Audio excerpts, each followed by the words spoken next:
Commander Taiwan leaned forward in his chair, eyes fixed on the glowing display. The blue light cast deep shadows across his face, highlighting the lines earned from 20 years of military service. The image showing the alien structures on Mars hadn't changed in the hour he'd been watching, but he couldn't look away. They really built it right out in the open, he muttered. No attempt to hide or shield their operations.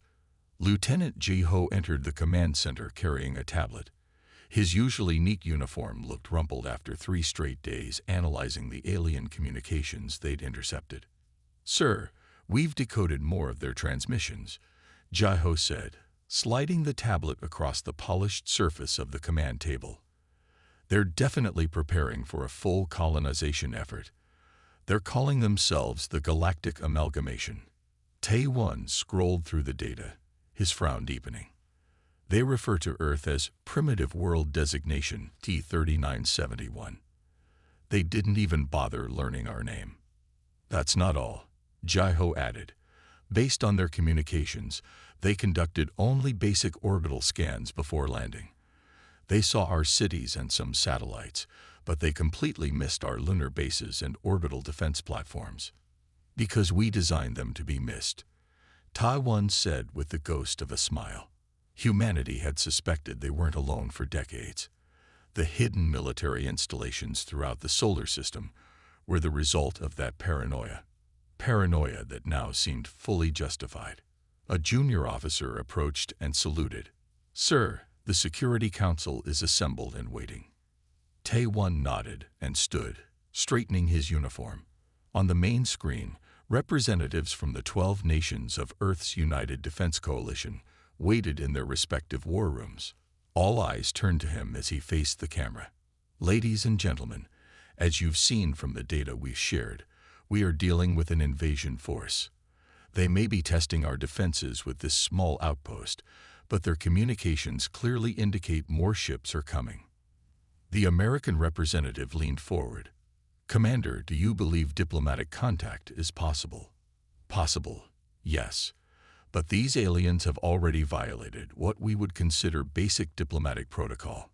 They entered our system, landed on one of our planets, and are building military structures without any attempt at communication. Their transmissions show they consider us a primitive species to be colonized, not equals to negotiate with." The Chinese representative spoke next. "What do you recommend, Commander?" Tae-Won took a deep breath. "We activate Defense Protocol Theta. We assemble a joint fleet from our Mars orbital stations and approach their outpost. We'll attempt communication first, but from a position of strength." The room fell quiet as the implications settled in. Protocol Theta had been created for exactly this scenario. First contact with a potentially hostile alien force. It meant revealing military capabilities that most of Earth's own population didn't know existed. After brief discussion, the vote was unanimous. Within hours, 12 ships from Earth's secret space fleet were being prepped for departure. Meanwhile, on Mars, High Commander Do-hyun of the Galactic Amalgamation walked the perimeter of his new outpost with satisfaction. The red landscape stretched out before him, barren and beautiful. Perfect for their purposes. "Another successful claim," he said to his aide, Officer Soo-jin, who followed 2 steps behind as protocol demanded. "Begin resource surveys immediately. I want to know what we can extract before the main colonization fleet arrives." "Yes, Commander," Soo-jin replied, making notes on her datapad. Initial scans show abundant mineral deposits. The primitive world also appears resource-rich. Do-hyun looked toward the small blue planet visible as a bright star in the Martian sky. "Have we detected any unusual activity from the natives?" "Nothing significant, Commander. They have primitive orbital capabilities, simple satellites, and a small space station. No evidence of faster-than-light technology or advanced weapons. They appear to be at technology level 3, perhaps early level 4. Do-hyun nodded. This was routine. The amalgamation had incorporated dozens of similar worlds. The procedure was always the same. Establish a foothold, demonstrate superior power, Then offer the natives protection in exchange for resources and eventual integration. Prepare a small observation team, he ordered. I want closer monitoring of their communications. The Integration Council will want a complete cultural assessment before formal contact. Neither commander realized how drastically they had misread the situation.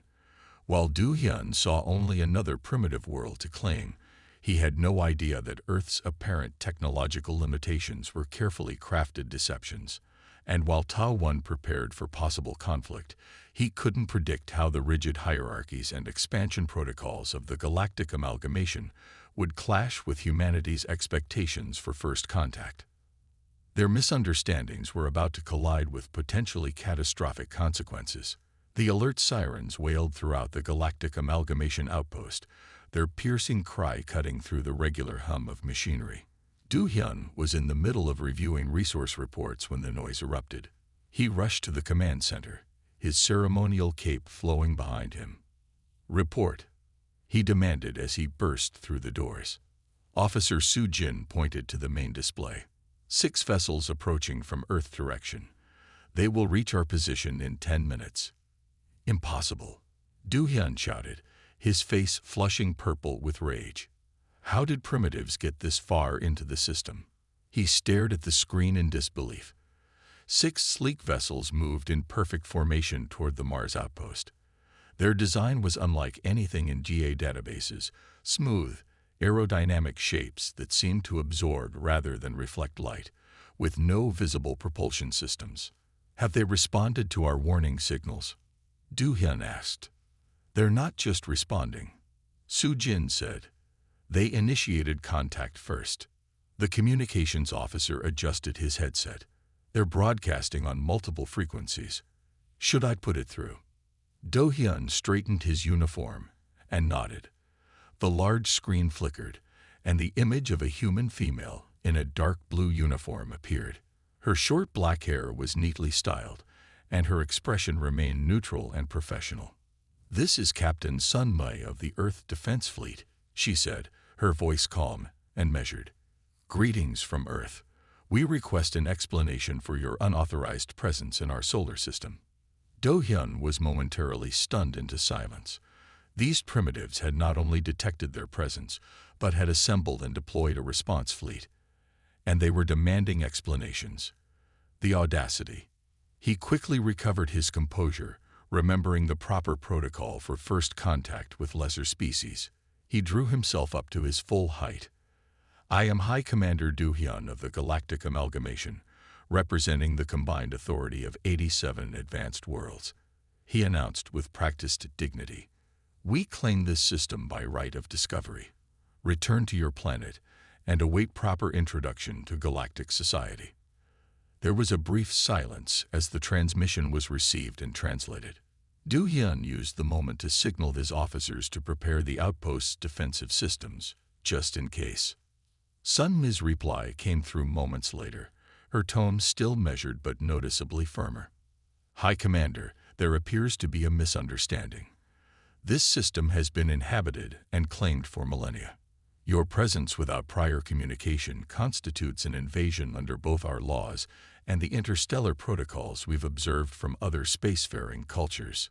Do Hyun felt his temper rising. He had overseen first contact with 6 different species, and none had dared to speak to him this way.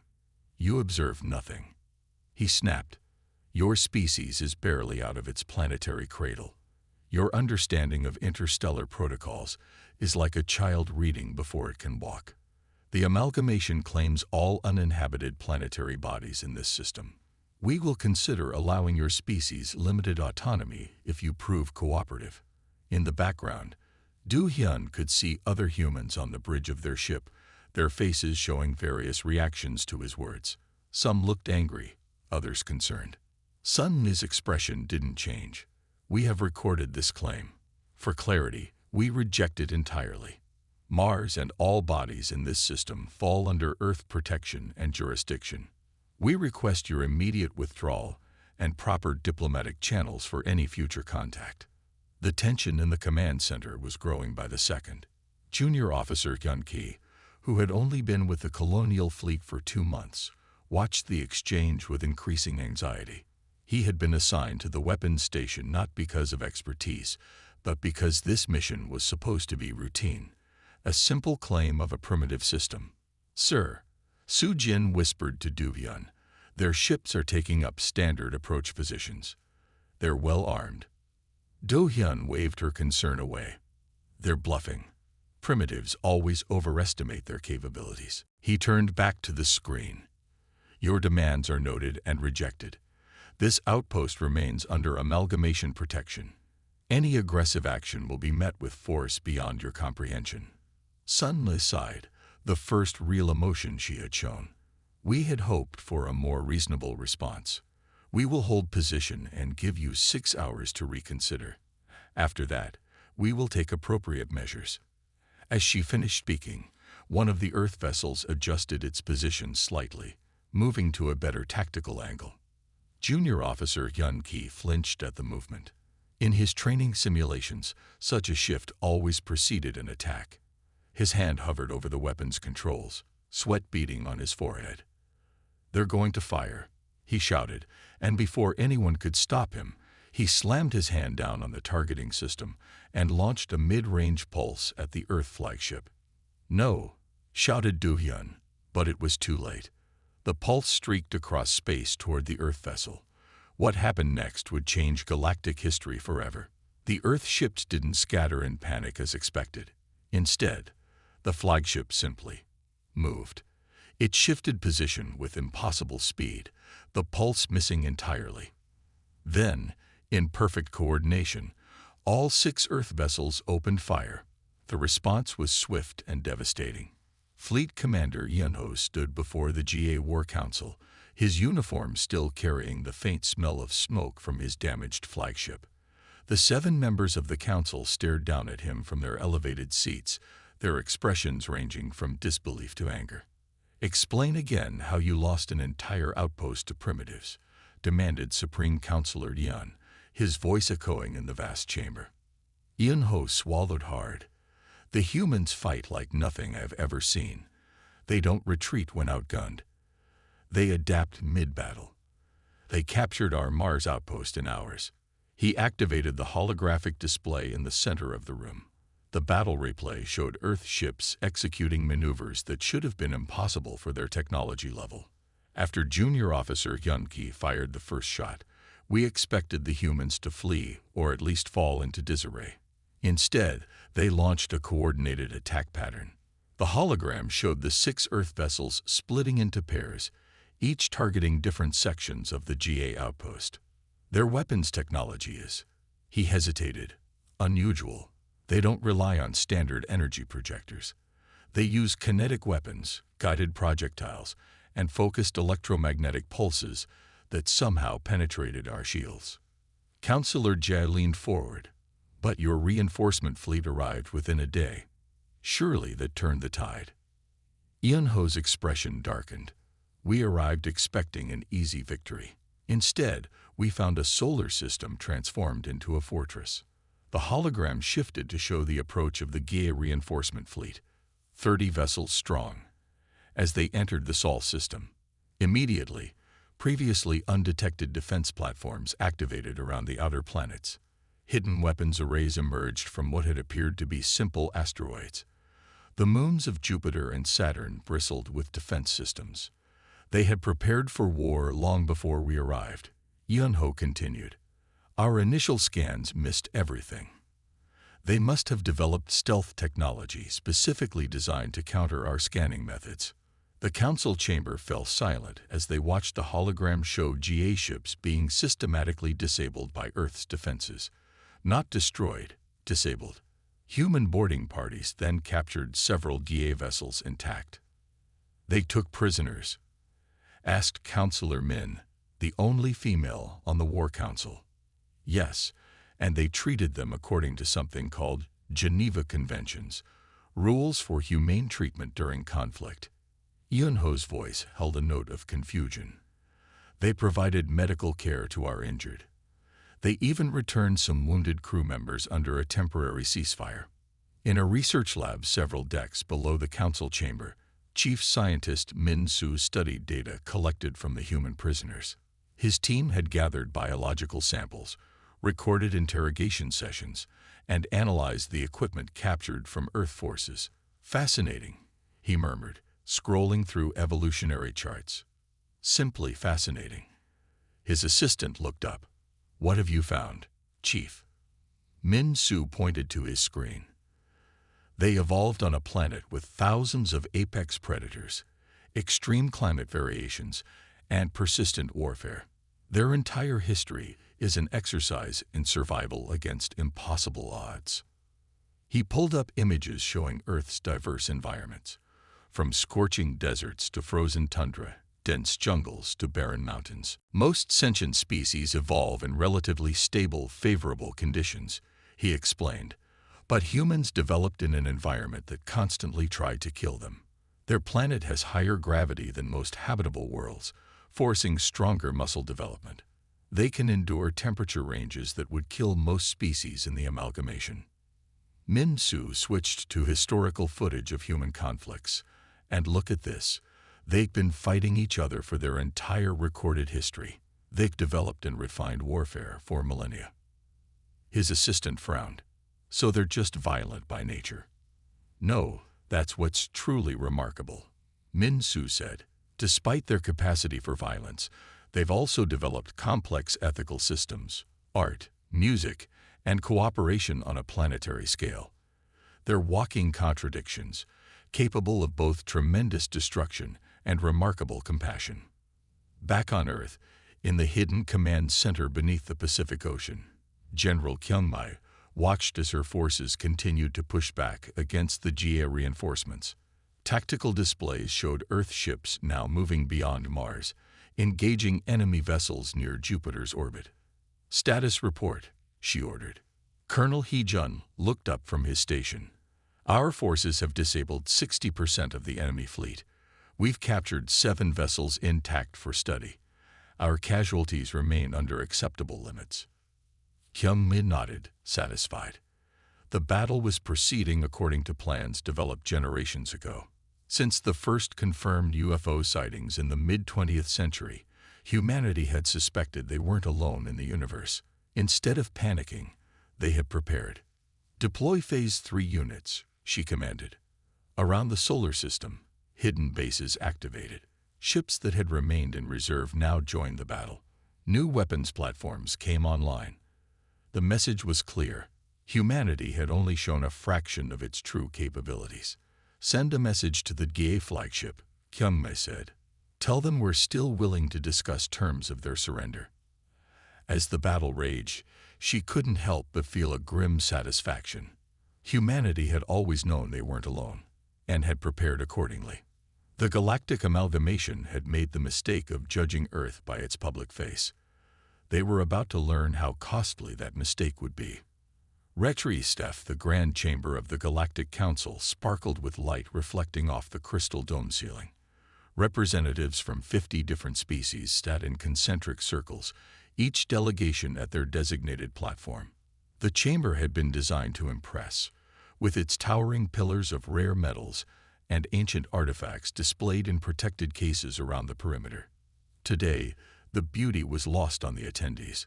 The emergency session had been called with only 48 hours' notice, practically unprecedented in council history. Elder Counselor Han Jun stood at the central podium, his tall, slender frame rigid with anger. Though over 300 years old, today he moved with the energy of someone much younger as he pointed an accusatory finger at the Galactic Amalgamation delegation. "You envy their home world." His voice echoed throughout the chamber, silencing the assembled representatives of 50 species. The translation devices carried his tone perfectly into each listener's preferred language. Gay Ambassador Sung Ho shifted uncomfortably in his seat. His usual confidence had abandoned him as data from the Sol conflict displayed on screens throughout the chamber. He cleared his throat, adjusting the formal collar of his diplomatic uniform. "We followed standard protocol for primitive worlds," he began. "They had already begun interstellar exploration," countered Representative Dae-sung from the Elder Alliance, rising from his seat. His species was known for their measured responses, making his interruption all the more shocking. Their probes have been detected in 3 neighboring systems. By our own laws, they qualify for sovereign contact. Sung Ho tried again. Our initial scans showed. Your initial scans were negligent at best, deliberately manipulated at worst, interrupted Counselor Yi Jin of the Science Directorate. She tapped her control panel, bringing up new images on the main display. These are long-range scans our research vessels took of the Sol system 2 cycles ago. Note the artificial structures on their moon, the orbital habitats, and the propulsion signatures of their exploratory vessels. The council chamber erupted in argument. Species that had traditionally been allies now found themselves on opposite sides. The more militaristic factions supported the GA's right to expand, while others were appalled at the violation of contact protocols. "The humans are dangerous," shouted a representative from a warrior species allied with the GA. "Look at how quickly they defeated a superior force. They should be contained before they become a threat to the entire galaxy." "They only fought because they were attacked first," countered another delegate. "Any sovereign species has the right to defend its territory." The debate grew more heated, with multiple species talking over each other. Elder Hanjun tried to restore order by activating the podium's attention signal, but the arguments continued. Then, the massive doors at the far end of the chamber slid open with a deep resonant sound that cut through the noise. The Council Herald, a member of an ancient species known for their perfect neutrality, stepped forward. "The Terran delegation requests an audience," announced the Herald, striking his ceremonial staff once on the polished floor. The room fell silent. In the doorway stood 3 figures. In the center was Commander Jin Woo of Earth, standing tall in a simple blue uniform with minimal decorations. To his left was a woman in similar attire who carried a small data case. To his right stood a broad-shouldered man whose uniform indicated a security role. For a moment, no one moved or spoke. Many council members were seeing a human in person for the first time. Some had expected a fearsome appearance to match the species that had so thoroughly defeated the GA forces.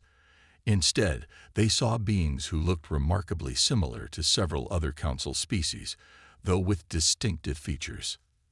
Elder Hanjun recovered first. "The council recognizes the delegation from Terra. Please approach the central floor." Jin Woo and his companions walked forward with measured steps. They showed no signs of being intimidated by the Grand Chamber or the diverse alien forms watching their every move. The commander's face remained neutral, professional, revealing nothing of his thoughts. J. Ambassador Sung Ho leaned toward his aide, whispering urgently, "How did they get here?" "Our blockade has been neutralized," Jin Woo stated calmly as he reached the central floor. His voice carried throughout the chamber without shouting. "Your remaining ships have been disabled, and your crews are being treated according to Earth's laws of war." Sung Ho paled. The humans had not only defeated the initial forces, but had somehow managed to break through the reinforced blockade the GA had established around the Sol system, and they had done it quickly enough to arrive at the council station for this emergency session. "Councilors," Jin Woo continued, addressing the entire assembly, "I come bearing evidence of unprovoked aggression against a sovereign world, violations of recognized contact protocols, and attempted colonization without consent." The woman beside him stepped forward, opening her data case. A holographic display appeared above it, showing detailed records of the entire conflict. "But I also come with an offer of peace," Jin Woo added, his voice softening slightly. "Because unlike what you may have been told, humanity does not seek war. We seek understanding." The council chamber, usually a place of measured debate and political maneuvering, remained completely silent as the human delegation prepared to present their case. Commander Jin Woo stood calmly at the center of the Galactic Council chamber, his posture relaxed but confident. Above him, a massive hologram displayed the battle simulations his team had prepared. The image showed the positioning of Earth's hidden defense grid, the locations of stealth weapon platforms, and the complete tactical analysis of the GA fleet's vulnerabilities. "We could have destroyed your entire invasion fleet," Jinwoo stated calmly. "We chose restraint." The simulation played out, showing how Earth forces had deliberately targeted propulsion and weapons systems while avoiding life support and crew quarters. Another simulation displayed an alternative scenario where Earth used its full military capability. The result was the complete destruction of all GA vessels. Murmurs spread through the chamber as council representatives processed what they were seeing. Many exchanged troubled glances. Others tapped notes into their data terminals. Ambassador Yu Jin stepped forward to join Jinwoo. Her diplomatic uniform was elegant but practical, adorned only with a simple pin showing Earth's continents. "For centuries, we've prepared for this moment," she explained, her voice clear and steady. "We've observed 26 of your ships passing through our system over the last 100 years. We know your protocols, languages, and capabilities." She gestured, and the hologram shifted to show historical records, grainy images from the 1950s of unidentified craft, classified military reports of encounters, and scientific data collected from subtle scans of passing alien vessels. "Humanity is not naive," Yu Jin continued. "We recognized long ago that we were not alone in the universe. Rather than announcing our capabilities, we watched and learned. We prepared for both peaceful contact and potential threats." The third member of Earth's delegation, Security Chief Kang Da, operated the controls to show images of captured GA crew members being treated in medical facilities, receiving food appropriate to their biology, and being housed in comfortable quarters. Even when attacked, Jinwoo added, "We followed what we believe to be universal principles of conduct during conflict. We minimize casualties. We treat prisoners with dignity. We use only the force necessary to neutralize threats." Elder Hanjun rose from his seat, his ancient eyes fixed on the DA delegation. The chamber grew quieter as he moved to the central platform. "You violated 17 provisions of the contact code," he stated, his voice carrying the weight of his centuries of experience. "Unauthorized landing on an inhabited world. Failure to establish communication before claiming territory. Inadequate species assessment. Military action against a sovereign species." He continued listing violations, each one causing the GA representatives to shrink further into their seats. Ambassador Sung Ho finally found his voice and stood to defend his government's actions. His usual diplomatic polish had abandoned him, replaced by barely controlled panic. "The humans are dangerous," he protested, pointing at the Earth delegation. "You've all seen what they did to our forces. They must be contained. They have warlike tendencies that make them unpredictable. Their history is filled with conflict." Jinwoo smiled slightly. "Yes, our history includes conflict. But it also includes cooperation, innovation, art, philosophy, and a constant drive to improve ourselves." He turned to address the entire council. "We're not seeking revenge. We're seeking respect and recognition." Ambassador Yu Jin stepped forward again. "We request formal acknowledgement of Earth's sovereign status, reparations for the damage to our Mars outpost, and a cultural exchange program to prevent such misunderstandings in the future." The council debated for hours after the Earth delegation finished their presentation. Species that had never agreed on anything found common ground in their assessment that the GA had severely violated established protocol. Others remained concerned about integrating such a capable military power into galactic society. 3 days later, Earth was granted provisional council membership. The ceremony was broadcast across Earth, where billions watched as Yu Jin and Jinwoo took the oath of cooperation and received the official council credentials. Back on Earth, in the hidden command center beneath the Pacific, General Kyungmai watched the ceremony with quiet satisfaction. On her desk sat a small wooden box containing an old photograph of her grandfather, who had led the first secret committee on extraterrestrial defense back in the 1960s. "We did it, grandfather," she whispered to the image, "just as you believed we would." Across the galaxy, species scrambled to reassess their understanding of the humans. Trading guilds sought contracts, research institutions requested collaboration, and diplomatic corps rushed to establish relations with Earth. The species that had been dismissed as primitives would now help shape the future of interstellar civilization.